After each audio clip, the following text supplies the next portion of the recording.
Muito boa tarde, senhoras e senhores. Estamos dando início à reunião extraordinária da Comissão de Orçamento, Finanças e Tributação para deliberar 2 projetos.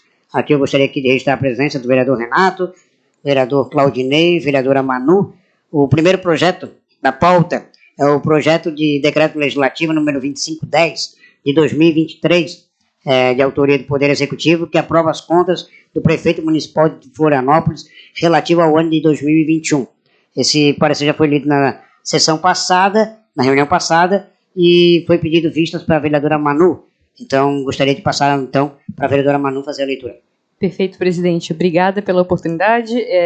Aos caros colegas, vou fazer a leitura do meu relatório. É um parecer breve, tratando-se de contas de executivo, né? Mas a presente proposta ela se refere ao projeto de decreto legislativo que tem por objeto a aprovação das contas do prefeito municipal de Florianópolis relativo a 2021.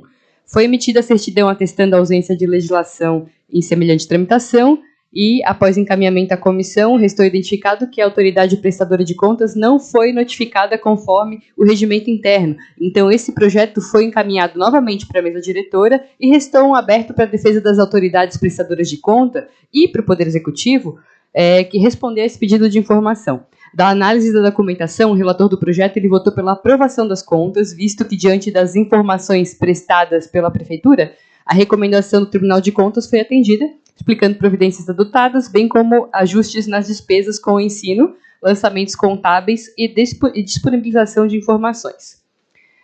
Como integrante o relato sugere a superação das irregularidades, respaldadas por explicações e documentos apresentados, favorecendo a aprovação das contas. Então, como integrante aqui da comissão, resta a minha análise, e não vou aqui explicitar novamente a competência da comissão em fazê-lo, né, de modo que todos já sabem, e passo a análise dos aspectos relevantes. No primeiro momento, é importante informar que a Prefeitura não vem cumprindo com a recomendação do egrégio Tribunal de Contas de Santa Catarina, pelo menos nos últimos 3 anos, no tocante à transparência dos lançamentos tributários. E aqui nós estamos avaliando 2021, mas nos últimos 3 anos o Tribunal de Contas vem recomendando a transparência dos lançamentos tributários. Vejam que no relatório do conselheiro relator César Filomeno Fontes, as informações dispostas no link fornecido pelo responsável não cumprem integralmente a obrigação disposta no artigo 48A da LRF, a Lei de Responsabilidade Fiscal. Isso porque a LRF exige que as informações sobre lançamento e recebimento de receita devem ser disponibilizadas em tempo real. Eu desafio, senhores, quem entra hoje no site da transparência e vê os lançamentos da Prefeitura em tempo real? É bem difícil e eu acredito que todos saibamos disso pelo motivo pelos quais a gente tem reiteradamente pedindo informação sobre prestação de contas aqui da Prefeitura. E aqui eu reproduzo o voto do processo, extraído do processo, né? Está aqui no meu parecer. A recomendação é para que a Prefeitura adote medidas eficientes na divulgação dos dados. Isso porque somente dessa maneira, enquanto cidadãos, poderemos exercer controle e acompanhamento da administração. Então, a gente já tem uma lei da transparência de acesso à informação aprovada há muito tempo na legislação brasileira. É hora de fazer valer, sabe? Então, a recomendação do Tribunal de Contas para ser em tempo real, ela ajudaria muito a evitar instrumentos, por exemplo, como a própria CPI, que está querendo ser instalada aqui na Câmara. Como se sabe, a adoção dessas boas práticas de governança aproxima a sociedade do poder público, fortalecendo a democracia e a participação social. E a sua aplicação traz grandes benefícios para a coletividade. Assim, ao acessarmos o portal da Prefeitura referente aos valores de lançamento das receitas tributárias, o prestador de contas tem sido negligente no repasse de informações ao portal. Então, podemos identificar que desde 2021, essas contas são lançadas apenas uma vez ao ano. Então, temos a recomendação que deve ser em tempo real e temos o fato que o lançamento de contas ele acontece uma vez ao ano. E aqui eu deixo no meu parecer aqui o link disponível para todo cidadão que quiser entrar em contato, né, com esse instrumento super democrático. Uma informação parcial não conseguirá dar a transparência devida. Para o exercício da democracia, é essencial que as ações dos governantes sejam divulgadas e, assim, quando tornadas públicas, possam ser esmiuçadas, julgadas e criticadas. Outro, assim, chamou a atenção da documentação que a Prefeitura nada disse sobre a manutenção ou afastamento do redutor, instituído pela Lei Complementar número 136 de 2004, que alcançava pelo menos 18.500 inscrições imobiliárias não residenciais. Eu venho discutindo na Justiça, inclusive a alegação de afastamento desse redutor pelo atual prefeito, somente agora no ano de 2024, uma vez que desde 2018 o Egrégio Tribunal de Justiça de Santa Catarina identificou que essa lei não observou que a Lei Complementar número 96 de 2001 foi revogada pela Lei Complementar número 132 de 2003, tornando a aplicação do redutor nula. Então já tem toda uma tramitação instituída sobre o redutor da taxa de lixo, que é um objeto ainda de discussão e foi utilizado como justificativa para o aumento do reajuste, né, chamado de reajuste, mas o aumento da taxa de coleta de resíduos sólidos da cidade nesse ano. Portanto, se a Prefeitura estava aplicando o redutor na taxa de coleta de resíduos sólidos no ano de 2021, tem que trazer obrigatoriamente as informações em sua prestação de contas, o que não ocorreu. Por outro lado, tem cabal comprovação de que a Prefeitura efetuou a majoração da base de cálculo da taxa de lixo, mediante comparativo realizado nos anos anteriores. E é importante ressaltar que, ao observarmos os valores do lançamento das receitas no link, nesse parecer, tem um aumento ainda mais expressivo no que tange à arrecadação.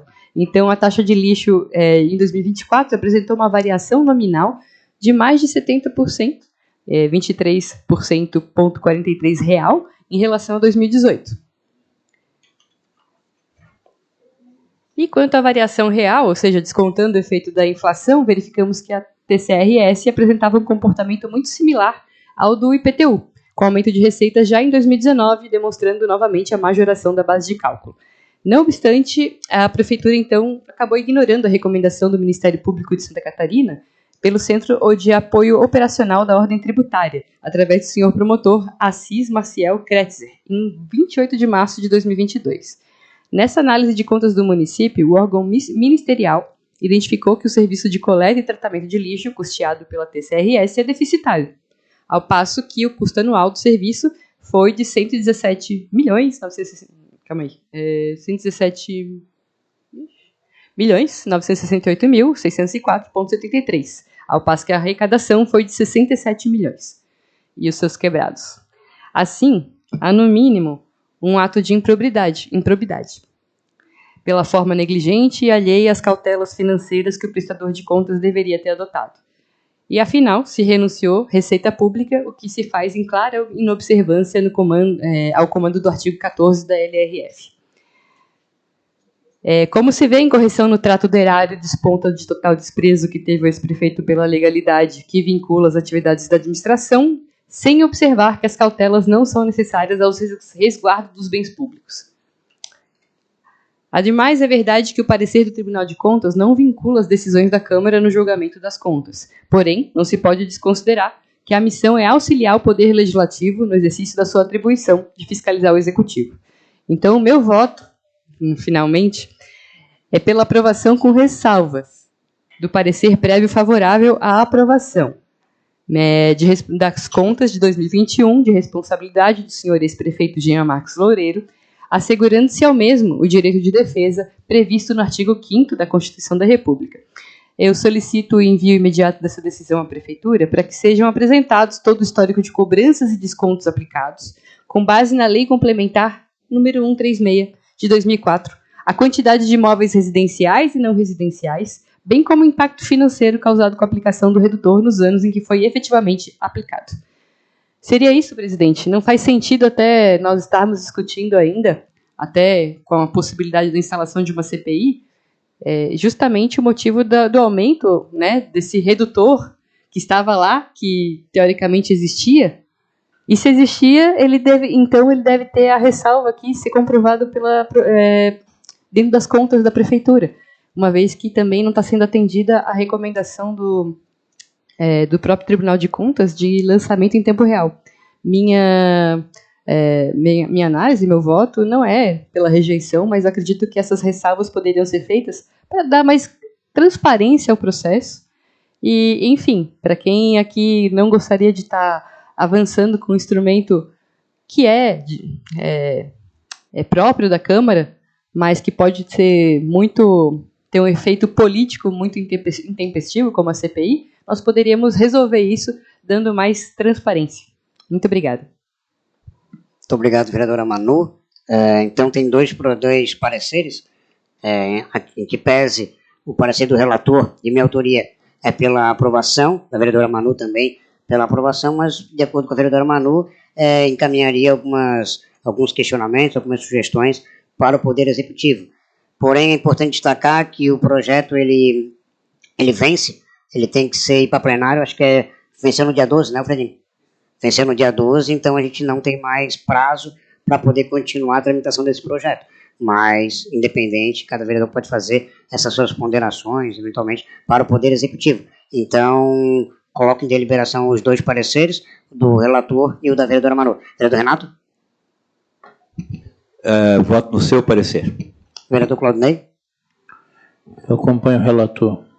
Então, 3 pelo relator e a vereadora Manu com voto divergente, então. Perfeito, presidente. Só ia pedir, se fosse possível, que a gente pudesse mandar um ofício em nome da comissão, aí eu coloco à disposição, com os pedidos feitos aqui na ressalva, para a questão da transparência da TCRS. Eu acho que seria importante até, no sentido de trazer mais esclarecimento, antes de trazer o objeto de CPI, porque é o mesmo objeto, é o sentido da transparência da taxa de coleta de lixo, seria importante a gente trazer mais informação através da comissão. Então, vereadora, como já não tem mais na tramitação desse projeto, vamos de repente deliberar na próxima reunião, a gente vai ter mais tempo para discutir, qualquer coisa, a gente delibera e aí a gente vê se encaminha, como é que faz, como é que não faz, e aí coloca em deliberação os demais colegas também. O próximo projeto que está em pauta não é esse aqui. O próximo projeto é o projeto de lei número 19.044/2023, de autoria do prefeito Topaz Neto, de autoria do Executivo, que dispõe sobre a internação humanizada no município de Florianópolis e da outras providências. Esse projeto está em tramitação conjunta com todas as comissões, né? Então, do relatório, em apertada síntese, o projeto dispõe sobre a internação humanizada dos cidadãos que estejam em situação de rua em Florianópolis. Em certidão emitida pela Casa Legislativa, evidenciou a inexistência de legislação municipal semelhante à referida item ponto 4. Através do requerimento 022 de 2024, foi solicitado a tramitação de urgência urgentíssima, do qual, em sessão ordinária realizada no dia 6 de fevereiro, foi aprovado por maioria qualificada. O projeto tramita simultaneamente na CCJ, Comissão de Orçamento, Saúde, Trabalho, Legislação Social, Serviço Público, Defesa do Consumidor e Direitos Humanos, os quais foram solicitadas e dadas as vistas coletivas e até a presente data não existe um parecer conclusivo destas comissões. Da análise, primeiramente, aqui tem a parte regimental que compete essa comissão, também vou me furtar de fazer a leitura e passo aqui ao caso, né?